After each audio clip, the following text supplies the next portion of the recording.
সিজারে বাচ্চা হওয়ার পর আমার চুলের অবস্থা খুবই করুণ। পাওয়ারি ওষুধগুলো খেয়ে আমার চুল পড়ার সেই যে শুরু হলো, আর বন্ধের কোনো নাম নেই।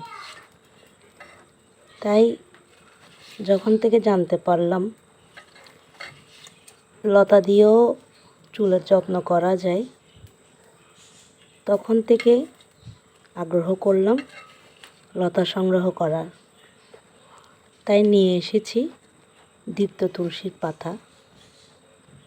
একবার ট্রাই করে দেখি কতটা কাজ দেয়। যেহেতু গ্রামে বসবাস করছি, আমাদের আশেপাশে এই গাছগুলো প্রচুর পাওয়া যায়, এই লতাগুলো। তাই চেষ্টা করে একটাবার দেখি কতটুকু ফলপ্রসূ হয়।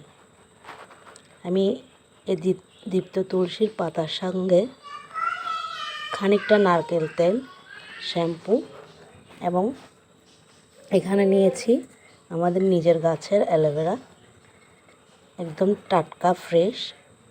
এই ফ্রেশ অ্যালোভেরা থেকে জেল সংগ্রহ করে সবগুলি ইনগ্রিডিয়েন্টস একসঙ্গে মিশিয়ে এরপর চুলে অ্যাপ্লাই করে দেখব। রেজাল্ট কেমন হয় অবশ্যই জানাবো।